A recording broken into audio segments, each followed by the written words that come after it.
റാഗിപ്പൊടിയും അതുപോലെ തന്നെ ചെമ്പയുടെ അരിപ്പൊടിയല്ലേ അതുകൂടെ ചേർത്ത് നമുക്കൊരു നല്ല സോഫ്റ്റായ പുട്ടുണ്ടാക്കാം.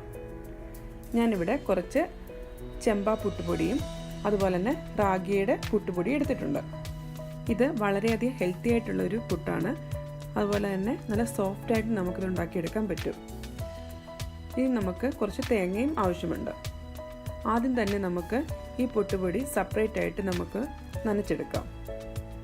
ആദ്യം തന്നെ നമുക്ക് ചെമ്പ പുട്ടുപൊടി നനച്ചെടുക്കാം. അതിനായിട്ട് ഞാൻ കുറച്ച് ഉപ്പിനകത്തേക്ക് ഇട്ട് കൊടുത്തു. എപ്പോഴും ഉപ്പിട്ടിട്ട് ജസ്റ്റ് ഇതുപോലെ ഒന്ന് കൈയിട്ടൊന്ന് ഇളക്കുമ്പോൾ തന്നെ ഉപ്പ് ആ പൊടിയിൽ എല്ലാ ഭാഗത്തേക്കും നന്നായിട്ട് ചേരും. അതിനുശേഷം കുറേശ്ശെ വെള്ളം ഒഴിച്ച് നമുക്ക് പതുക്കെ ഒന്ന് നനച്ചെടുക്കാം. കണ്ടില്ലേ, ഇതുപോലെ കൈയിട്ട് ഇളക്കുമ്പോൾ തന്നെ അതിൻ്റെ കട്ടകളൊക്കെ നന്നായിട്ട് ഉടഞ്ഞ് നല്ല സോഫ്റ്റായിട്ട് കിട്ടും. അതെല്ലാം നിങ്ങൾക്ക് കട്ടയായിട്ട് തോന്നുന്നുണ്ടെങ്കിൽ ജസ്റ്റ് ഒന്ന് മിക്സിയുടെ ജാറിലിട്ട് ഒന്ന് കറക്കിയെടുത്താൽ മതിയായിരിക്കും. ഞാനിപ്പോൾ ചെമ്പ പുട്ടുപൊടി ഇവിടെ നനച്ച് വെച്ചു. ഇനി നമുക്ക് റാഗിയുടെ പുട്ടുപൊടിയും അതുപോലെ തന്നെ നനച്ചെടുക്കാം. ഞാനകത്ത് ഓൾറെഡി ഉപ്പിട്ട് ഇളക്കി വെച്ചതാണ്. ഇനി നമുക്ക് വെള്ളം കുറേശ്ശെ ഒഴിച്ച് നല്ലതുപോലെ സോഫ്റ്റായിട്ട് നമുക്കിത് നനച്ചെടുക്കാം. ഇപ്പോൾ ഏകദേശം നല്ലതുപോലെ നമ്മുടെ റാഗിയുടെ പുട്ടുപൊടി ഇതുപോലെ നല്ലതുപോലെ ഞാനിവിടെ നനച്ചെടുത്തിട്ടുണ്ട്. ഇനി അടുത്തായിട്ടെന്ന് പറയുന്നത് നമുക്കിത് പുട്ടുകുറ്റിക്കകത്തേക്ക് നിറച്ചു കൊടുക്കാം. ഞാൻ അതിനായിട്ട് ഒരു സ്റ്റീലിൻ്റെ പുട്ടുകുറ്റിയാണ് ഇന്ന് എടുത്തിരിക്കുന്നത്.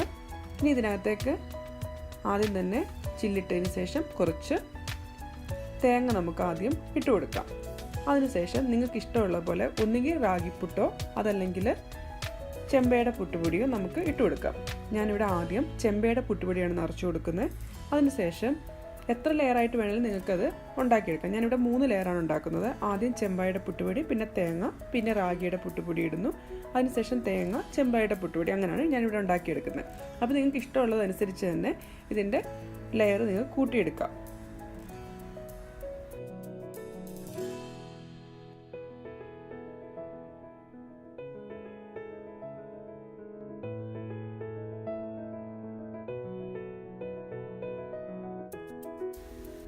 ഇപ്പം ഞാൻ പുട്ടുപൊടി എല്ലാം നിറച്ച് കൊടുത്തിട്ടുണ്ട്.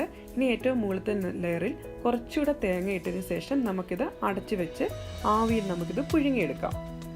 ഏകദേശം ഒരു 3 തൊട്ട് 4 മിനിറ്റിനുള്ളിൽ തന്നെ നമ്മുടെ പുട്ട് റെഡി ആയിട്ടുണ്ടായിരിക്കും. കണ്ടില്ലേ, ഇപ്പം നന്നായിട്ട് സ്റ്റീം വരുന്നുണ്ട്. ഇപ്പോൾ ഏകദേശം ഒരു 4 മിനിറ്റ് ആയിട്ടുണ്ട്. ഇനി നമുക്ക് ഈ പുട്ട് ഇതിൽ നിന്നും മാറ്റിയെടുക്കാം. എന്നിട്ട് അടുത്ത ബാച്ച് പുട്ടും നമുക്കിതുപോലെ തന്നെ ഉണ്ടാക്കിയെടുക്കാം. ഇനി നമുക്കൊരു സെർവിങ് ഡിഷിലേക്ക് ഇത് മാറ്റിയെടുക്കാം. നമുക്ക് പതുക്കെ പുറകിൽ നിന്നൊന്ന് പ്രസ് ചെയ്ത് കൊടുക്കുമ്പോൾ തന്നെ ഇത് നല്ലതായിട്ട് തന്നെ പൊടിയാതെ തന്നെ നമ്മുടെ പുട്ട് നമുക്ക് മാറ്റിയെടുക്കാൻ പറ്റും. കാരണം നല്ലതായിട്ട് തന്നെ വെന്തിട്ടുണ്ട്. കണ്ടില്ലേ, പൊടിഞ്ഞിട്ടൊന്നുമില്ല. നല്ല ഇതായിട്ട് തന്നെ നമുക്ക് പുട്ട് മാറ്റിയെടുക്കാൻ പറ്റുന്നുണ്ട്. ഇത് ഹെൽത്തി ആയിട്ടുള്ള റെസിപ്പിയാണ്. കുട്ടികൾക്കൊക്കെ നന്നായിട്ട് ഇഷ്ടപ്പെടും. ഇത് ചൂടോടുകൂടി കുറച്ച് നെയ്യും കുറച്ച് പഞ്ചസാരയോട് ഇട്ട് കൊടുത്തു കഴിഞ്ഞാൽ കുട്ടികൾക്കൊക്കെ നന്നായിട്ട് ഇഷ്ടപ്പെടുകയും ചെയ്യും. നമുക്ക് കഴിക്കണമെങ്കിൽ ഇതിൻ്റെ കൂടെ കടലയോ അതല്ലെങ്കിൽ പഴമോ എന്ത് വേണമെങ്കിലും നമുക്ക് ഉപയോഗിക്കാം. അപ്പോൾ നിങ്ങളൊക്കെ ട്രൈ ചെയ്ത് നോക്കുക. നല്ല റെസിപ്പിയാണ്. കുട്ടികൾക്കൊക്കെ തീർച്ചയായിട്ടും ഇത് ഇഷ്ടപ്പെടുകയും ചെയ്യും. അപ്പോൾ ഇന്നത്തെ എൻ്റെ റെസിപ്പി ഇഷ്ടപ്പെട്ടെങ്കിൽ തീർച്ചയായിട്ടും എൻ്റെ വീഡിയോ ലൈക്കും ഷെയറും ചെയ്യുക. പുതിയ റെസിപ്പികളായിട്ട് നമുക്ക് വീണ്ടും കാണാം. അതുവരേക്കും ബൈ.